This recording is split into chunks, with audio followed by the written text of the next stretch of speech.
Пропавший. Сначала он узнал ее туфли, бордовые, с белыми вставками. 2 года назад, когда он увидел ее впервые, они были новыми. Сейчас кожа смялась, белый цвет посерел, покрылся темными трещинами. Он перевел взгляд выше. Все тот же нелепо бесформенный плащ, что и раньше. В руках знакомая коричневая сумка, похожая на котомку старьевщика. Он забыл имя женщины. Вернее, не стал тогда запоминать. Обычная клиентка, одна из многих. Она медленно шла через двор, остановилась, села на скамейку. Глаза пустые, мертвые, но губы решительно сжаты, как у спортсмена перед стартом. Он подобрался поближе, рассматривая ее в упор. Постарела.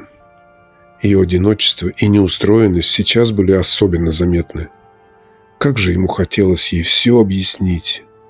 Если бы это было возможно.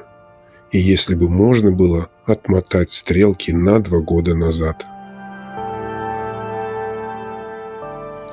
Некрасивая женщина в незрачном плаще уселась на кончик стула. Огромную сумку из коричневого кожзама она держала на коленях перед собой, словно щит, которым хотела заслониться, подумал Андрей. От женщины нестерпимо разило одиночеством и неустроенной судьбой. Как экстрасенс он это чувствовал почти физически. Серая блеклая мышь в неприметной одежде. Только бордовые туфли с белыми вставками слегка расцвечивали общую унылую картину. «Кто он вам?» – спросил Андрей неприязненно. «Самый главный человек для меня. Или никто, смотря с какой стороны посмотреть», – прошептала она после паузы. «А от меня вы чего хотите? Вам в полицию надо». «Я там была. Они сказали, пока не пройдут 3 дня, ничего делать не будут. Но и потом заявление от меня не примут». «И правильно сделают», – проворчал про себя Андрей. «Подумаешь, взрослый мужик не пришел на работу. Даже если загулял, то что?» Женщина нервно теребила ручку коричневой сумки. «Я уверена, он попал в беду», – вдруг выпалила она. «Я чувствую это. Понимаете, он живет один. Родители в другом городе. На звонки не отвечает». «Я бы тоже на твои звонки не отвечал», – чуть не ляпнул Андрей. Она словно услышала его мысли. «Нет, звонила не я. Коллеги. Потом начальник. Помогите, пожалуйста. Кроме вас некому». Она подняла на Андрея воспаленные глаза. Похоже, рыдала сутки напролет. «Ладно, давайте, что там у вас есть? И вот еще». Он озвучил стоимость. «Конечно», – засуетилась она и полезла в сумку. На стол легли несколько купюр и новогодняя маска поросенка. Андрей подцепил ногтем шнурок маски. Неужели не нашлось ничего лучше? Впрочем, плевать. Поросенок перекочевал в его ладони. Закрыв глаза, он мял и гладил картон, сосредотачиваясь на предмете и убирая из головы посторонние мысли. Как только в сознании воцарилась бездонная пустота, он со всей силой послал туда образ маски. Яркий свет, много людей, новогодняя елка, гирлянды, веселье. Ясно, корпоратив. И прямо перед его глазами мужчина в маске поросенка с бутылкой шампанского в руке. Зацепившись за образ, Андрей осторожно потянул его в будущее, в сегодняшний день. Если человека нет в живых, впереди его будут ждать пустота и холод. Однако он увидел обычный городской двор, старенькие 5-этажки, изредка разбавленные красноватыми кирпичными свечками, припаркованные машины, начинающие желтеть кусты. Только ракурс был каким-то странным, словно он смотрел, лежа на траве. Несколько высоких травинок даже заслоняли обзор. И нарастающая паника внутри. Паника, ужас и безысходность. Настолько сильные, что лишь волевым усилием он сумел удержать образ. Отставить панику. Адрес. Ему нужен адрес. Он шарил чужими глазами по стенам домов. Ну, наконец-то. Есть. Андрей вынырнул в реальный мир и отбросил маску, которую все еще сжимал в руках. «Жив», — выдохнул он. «Сейчас он во дворе дома». Он назвал адрес. «Жив?» — радостно выдохнула клиентка и тут же всполошилась. «И все еще у нее? Неужели? Эта ведьма держит его насильно. Его надо спасать».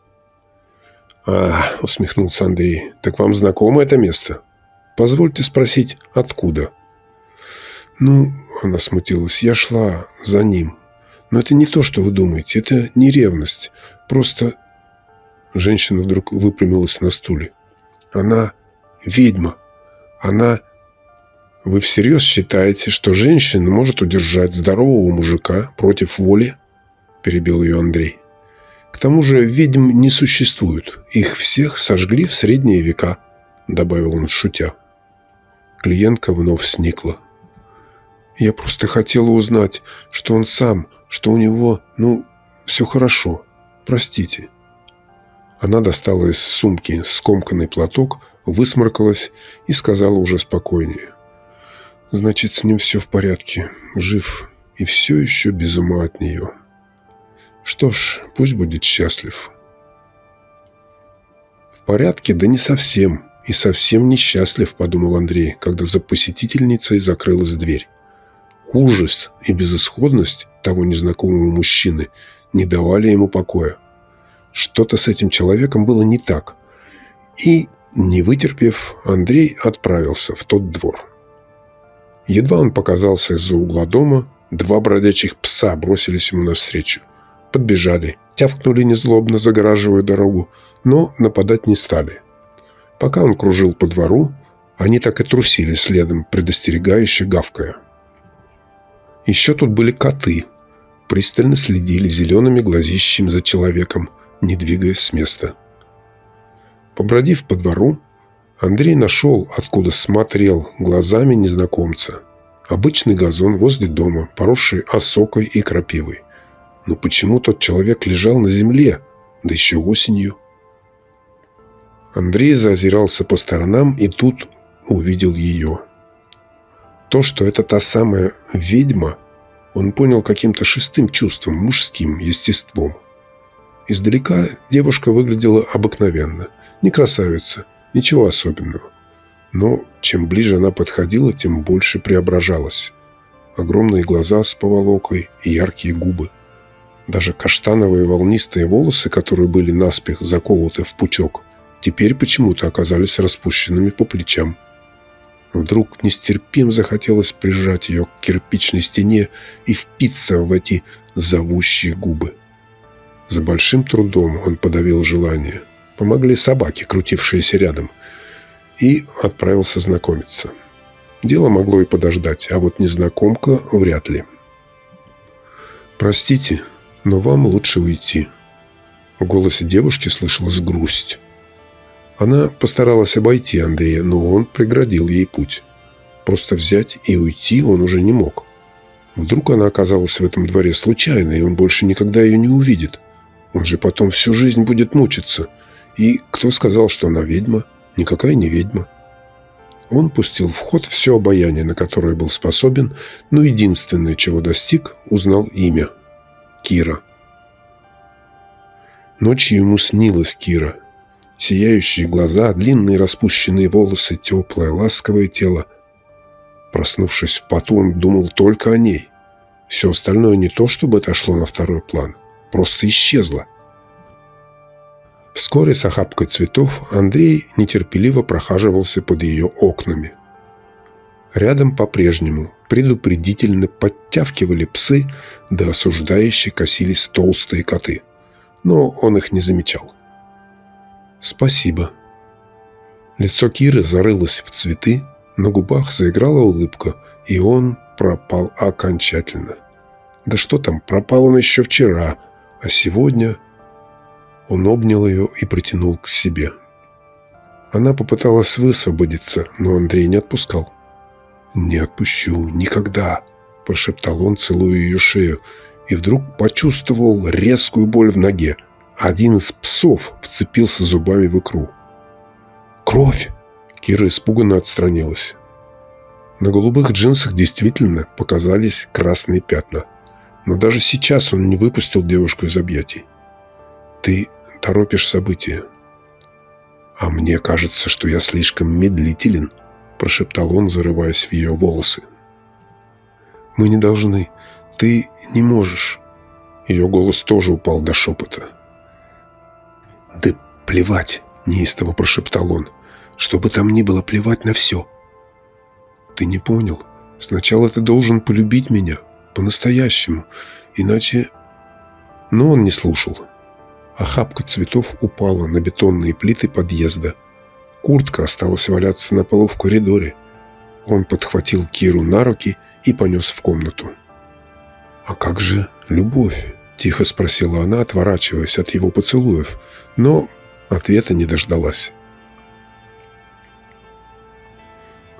Он очнулся на ковре в гостиной. Вспомнилось, что до кровати они так и не добрались. Здесь, на ковре, все и произошло. Одежда раскидана по полу. Киры рядом нет. Почему-то болела голова, нещадно ломила все тело. Он попытался подняться, но ноги отказывались служить. Его повело в сторону, и, потеряв равновесие, он рухнул на пол. Еще что-то случилось со зрением. Наверное, таким сумрачно-расплывчатым видят мир близорукие дальтоники. Но он не был ни тем, ни другим. Его мутило. «Наверное, она меня отравила, подсыпала наркотик», — внезапно подумал он. «Но зачем?» Обрывки мыслей метались в его голове, но одна перекрывала собой остальные. Надо немедленно выбираться отсюда. Ползком, ему так и не удалось подняться на ноги, он двинулся к выходу. И тут его взгляд упал на ладони, вытянутые перед собой. Рук не было. Вместо рук он смотрел на серые кошачьи лапы. Он запрыгнул к ней на скамейку и уселся рядом с коричневой сумкой, обвив лапы хвостом.